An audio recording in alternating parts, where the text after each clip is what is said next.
Hey guys, so I'm coming on here to share something with you. A few nights ago I had a couple dreams and I'm still not sure on whether to share all of it in its entirety. But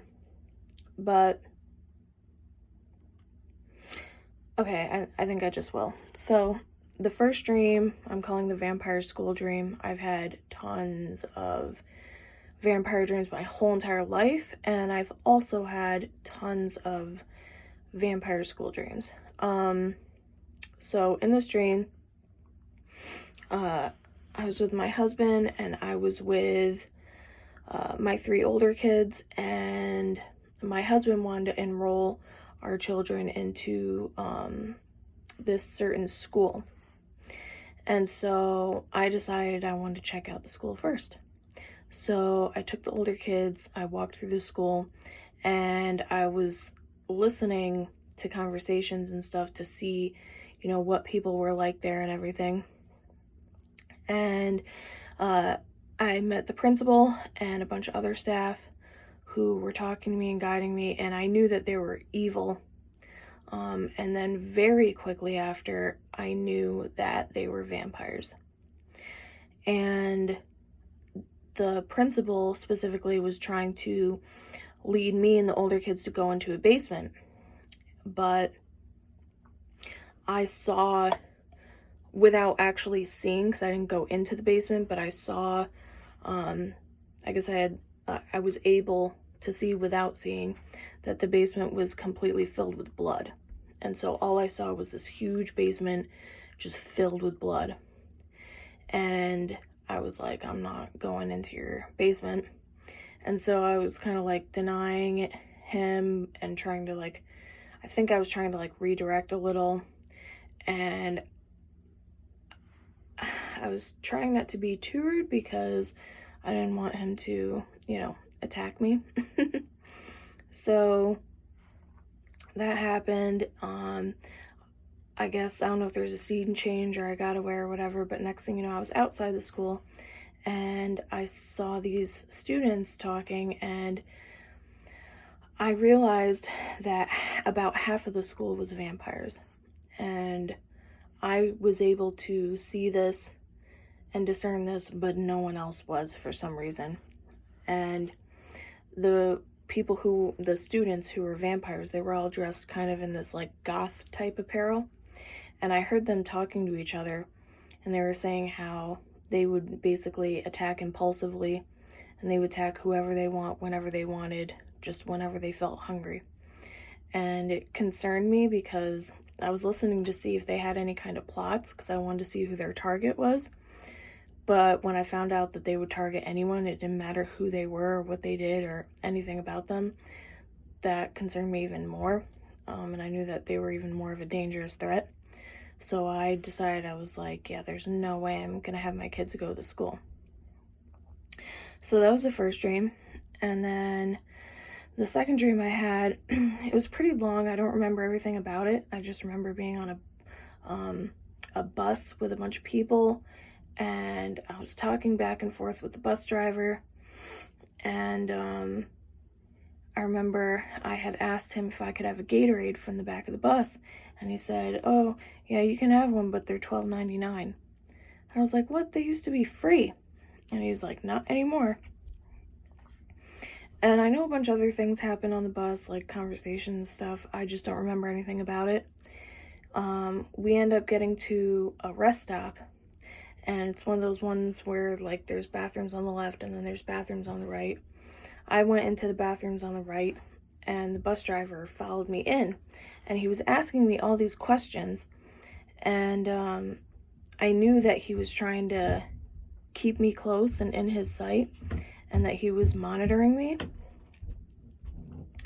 But I wasn't really fazed by it. I just kept doing what I had to do and, answering whatever I felt I could answer and everything. And then next thing you know, in the dream, I went into a vision, which this happens sometimes.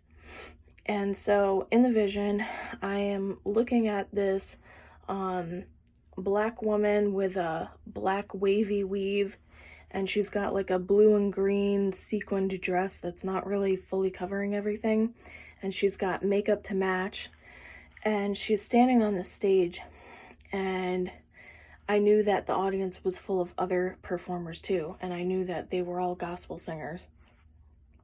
And this woman on stage was a gospel singer, even though, like, with her dress and makeup and everything, like, she looked like a lot of female rappers of today's age. And so I'm looking at her, she's standing on the stage, and I'm kind of watching everything from like an aerial view, like in the spirit. No one could see me there or anything like that. And I'm watching this woman, she's going to perform. And I knew that she was a witch. And I knew that about half of the audience were witches too. And if not more, I don't know. I just remember a lot of them were. And so anyway, she's going to perform this song. And I don't remember the word, but there was a short, it was just a basic word, like a short, yes? What's that? Hold on, buddy. I'm making a video. Sorry about that. It was one of my kids. Anyway, so she was saying this short, like, basic word, just a regular word. And she had sung it at the beginning of the song and at the end of the song. And when she did it, she made these, like, outstretched hand gestures. I don't remember what the hand gestures were. And she crossed her eyes. And she had, like, these blue eye contacts in.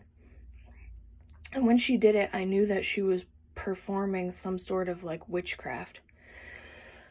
And now what I do remember is in the middle of the song, when she sang the word right, it was either righteous or righteousness. When she sang that word, she did the hand gestures again, and she went cross-eyed. And this time, I was zoomed in, so I was, like, really close to her face, and I could see very clear her crossing her eyes. And it was like, I was seeing in not a complete slow motion, but like a little bit slow and very clear and vivid. And I'm watching her cross her eyes. And I knew that it was not only like a mockery, but that she was performing her witchcraft. What's interesting is she was performing her witchcraft when she sang the word righteous or righteousness. Now that's the end of the vision. And I don't remember if I went back into the dream after that or not either. I don't remember. But anyway, what's interesting is how she was performing witchcraft when she said that word. And the Lord's been revealing to me a lot lately, and confirming to me in the spirit and in dreams and stuff that witchcraft attacks have picked up very heavily. Darkness has picked up heavily on the church.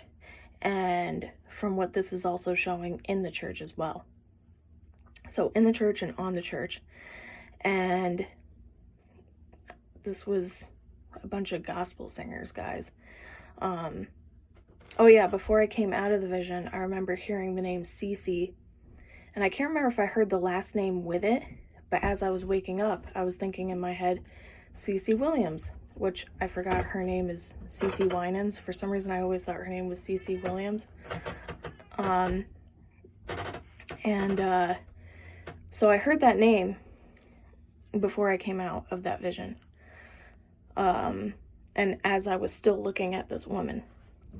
So I don't know if the woman actually was Cece Winans, just like dressed up all like, you know, different, kind of like looking almost like Nicki Minaj, even though that's not what she looked like. But when it came to like the makeup and dress, like that's how that kind of looked like.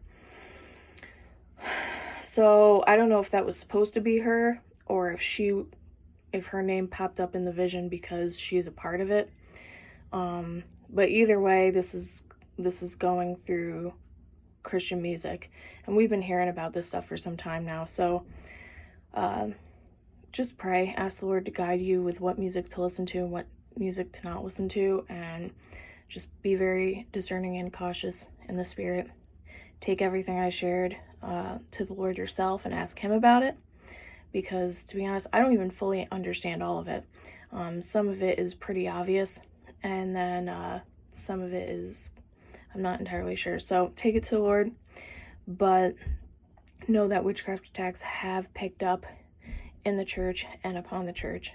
So armor up and go into, warfare prayer and stay steadfast in the faith, guys. All right, God bless, and the Lord is coming soon.